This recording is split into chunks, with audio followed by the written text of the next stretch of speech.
Hi friends, welcome to SPR media works. Ongole Lok Sabha నియోజకవర్గం ఆంధ్రప్రదేశ్లోని 25 లోక్సభ నియోజకవర్గాలలో ఒకటి. ఇది 7 అసెంబ్లీ సెగ్మెంట్లను కలిగి ఉంది. ఈ నియోజకవర్గం 1952లో ఏర్పడింది. 2019 నాటికి ఈ నియోజకవర్గం పరిధిలో మొత్తం 13,42,368 మంది ఓటర్లు ఉన్నారు. గత పార్లమెంటు ఎన్నికలలో గెలిచిన వైసీపీ అభ్యర్థి మాగుంట శ్రీనివాస్ రెడ్డి ఇక్కడ సిట్టింగ్ ఎమ్మెల్యే. ఒంగోలు లోక్సభ నియోజకవర్గం విషయానికి వస్తే ఇది హేమాహేమీలైన నాయకులను దేశానికి అందించింది. తొలినాళ్లలో కాంగ్రెస్ కమ్యూనిస్టులకు కంచుకోట అయిన ఒంగోలులో ఇప్పుడు ఆ పార్టీలు అడ్రస్ లేకుండా పోయాయి.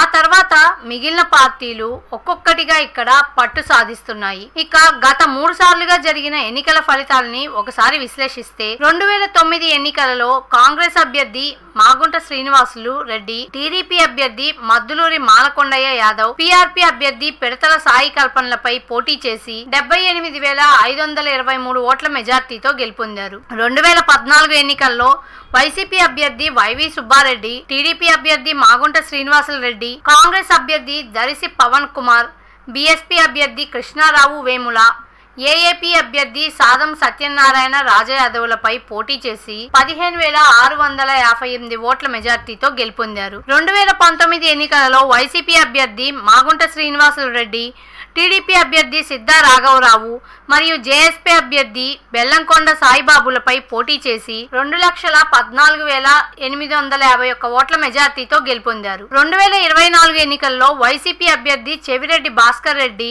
మరియు టీడీపీ అభ్యర్థి మాగుంట శ్రీనివాసరెడ్డి మధ్య పోరు సాగనుంది. ప్రజాస్వామ్యం వర్ధిల్లాలన్నా, మన జీవితాలు తలరాతలు మారాలన్నా అది కేవలం ఒక్క ఓటుతోనే సాధ్యం. మనం వేసే ఓటు మన భవిష్యత్తును, రాబోయే తరాల మనుగడను నిర్ణయిస్తుంది. అంతేకాదు, మన ఓటుతోనే నవ సమాజం నిర్మితమవుతుంది, ఇంకా దేశ దిశ దశను మారుస్తుంది. ఓటు అనే 2 అక్షరాల పదం దేశ చరిత్రనే మార్చేస్తుంది. కేంద్ర ప్రభుత్వం జనవరి 25ను జాతీయ ఓటర్ల దినోత్సవంగా ప్రకటించింది. కుల, మత, ప్రాంత, లింగ, జాతి, భాష అనే భేదం లేకుండా దేశంలో నివసించే 18 సంవత్సరాలు నిండిన పౌరులు అందరికీ భారత రాజ్యాంగం ఆర్టికల్ 326 ద్వారా ఓటు హక్కును కల్పిస్తుంది. ప్రజాస్వామ్యాన్ని గౌరవించాల్సిన బాధ్యత ప్రతి పౌరుడిపై ఉంది. ప్రజాస్వామ్యానికి ఓటే పునాది. దేశ, రాష్ట్ర భవిష్యత్తును నిర్ణయించేది ఈ ఓటే. అలాంటి ఈ ఓటును డబ్బుకు, మద్యానికి అమ్ముకోకుండా